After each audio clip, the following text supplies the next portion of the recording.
warahmatullahi wabarakatuh. Bismillahirrahmanirrahim. Alhamdulillahirabbil alamin. Wa bihi nasta'inu ala umuri dunya waddin. Wassalatu wassalamu ala asyrafil anbiya'i wal mursalin wa ala alihi wa ashabihi ajma'in. La hawla wa la quwata illa billahil aliyyil azim.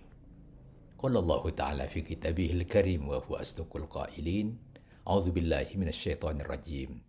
Bismillahirrahmanirrahim. Aqimus shalah wa atuz zakah wa ma tuqaddimu li anfusikum min khairin tajiduhu indallah. Innallaha bima ta'maluna basir. Hadirin bapak-bapak dan ibu-ibu, saudara dan saudari-saudari sekalian. Puji syukur kepada Allah. Kita alhamdulillah dalam pertemuan ini kembali melanjutkan kaji mengenai hal-hal yang terkait dengan membangun keagamaan Islam. Salah satu yang tidak lepas dari pembangunan dalam keagamaan Islam adalah solat. Dan solat menjadi kebutuhan sebenarnya dari umat manusia. Seperti kita maklum, solat adalah doa dari segi bahasa. Dan dari segi istilah adalah ibadah yang terdiri dari beberapa perkataan dan perbuatan yang dimulai dengan takbir Allahu Akbar dan disudahi dengan memberi salam. Assalamualaikum warahmatullahi. Assalamualaikum warahmatullahi. Dengan demikian, ada dua unsur penting dalam solat yang ditengahkan pada kesempatan ini. Pertama adalah perkataan dan yang kedua perbuatan. Mengatakan sesuatu yang sudah dimengerti seperti diteladankan oleh Rasulullah Muhammad SAW dengan ungkapan yang jelas, ada yang juga secara berbisik.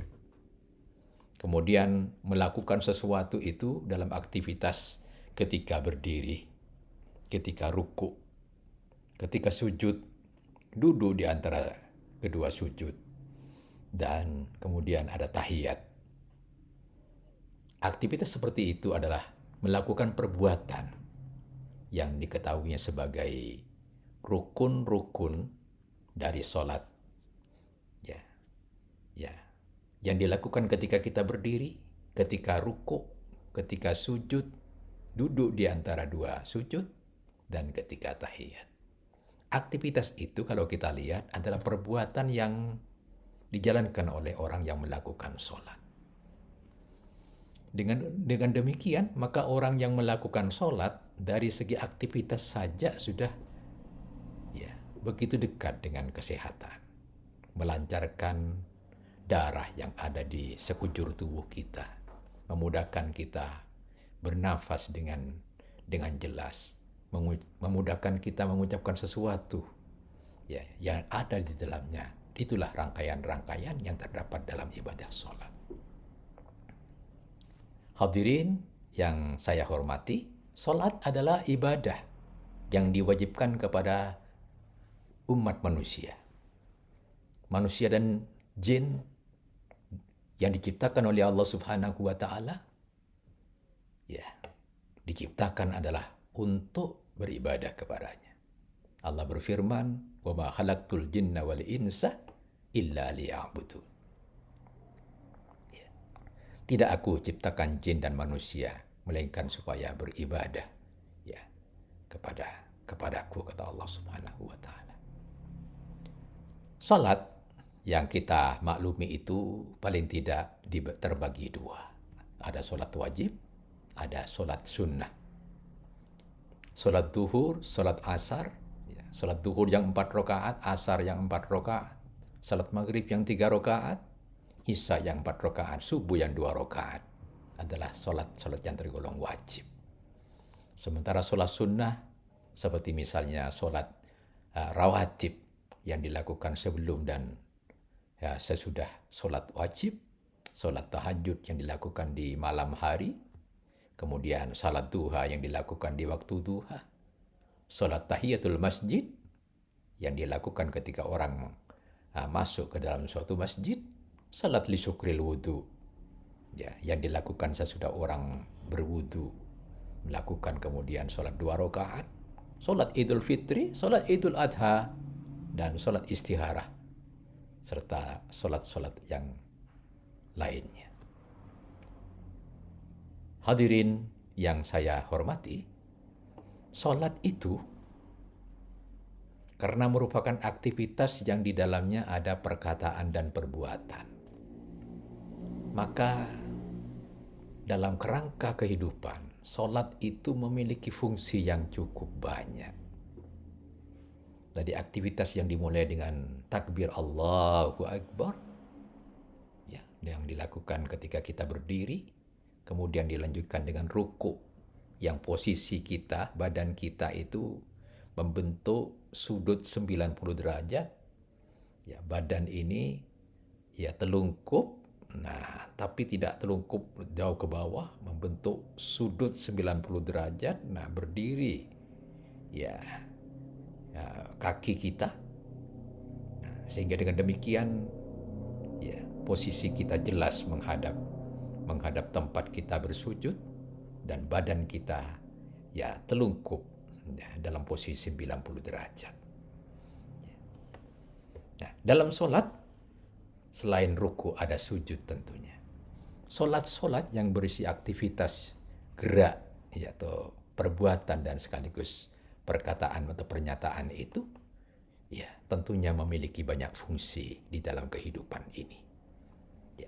Ya, solat itu memiliki banyak fungsi, antara yang mendidik manusia merasakan kehadiran Allah untuk senantiasa bersama kita.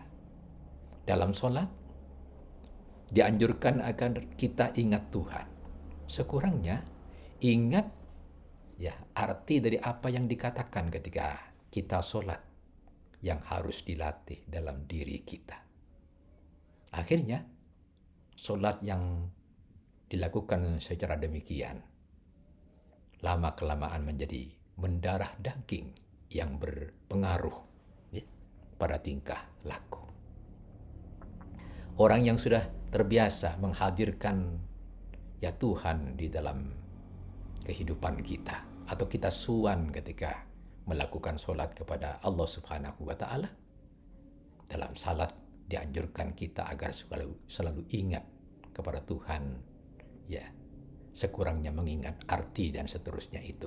Itu hal-hal yang terkait dengan fungsi solat itu sendiri.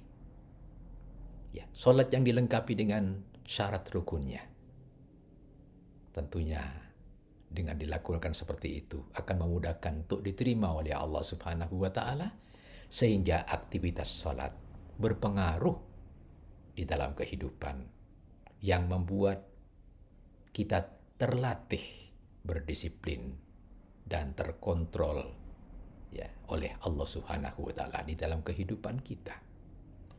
Salat dengan demikian juga memudahkan kita terlatih untuk mengingat Tuhan. Sedangkan senantiasa sering-sering mengingat Tuhan menghapuskan dosa-dosa. Jelas di sini solat itu berpengaruh kepada kita, yang membawa kita beruntung. Qad aflahal mu'minun. Ya, lebih-lebih yang melakukan solatnya secara khusyuk, alladzina hum fi solatihim khosyi'un. Ya. Dan bahkan solat yang demikian yang dilakukan dengan sebaik seperti itu ya, akan menjadikan kita walladzina hum anil lagwi mu'ridu. Hal-hal yang tidak berguna, hal-hal yang tidak memiliki dampak baik di dalam kehidupan ini, dia itu berpaling saja. Perbuatannya diarahkan kepada melakukan kebaikan-kebaikan yang bermanfaat di dalam hidup ini. Hadirin, bapak-bapak dan ibu-ibu, saudara serta saudari-saudari sekalian. Solat dengan demikian adalah aktivitas untuk memenuhi kebutuhan para makhluk.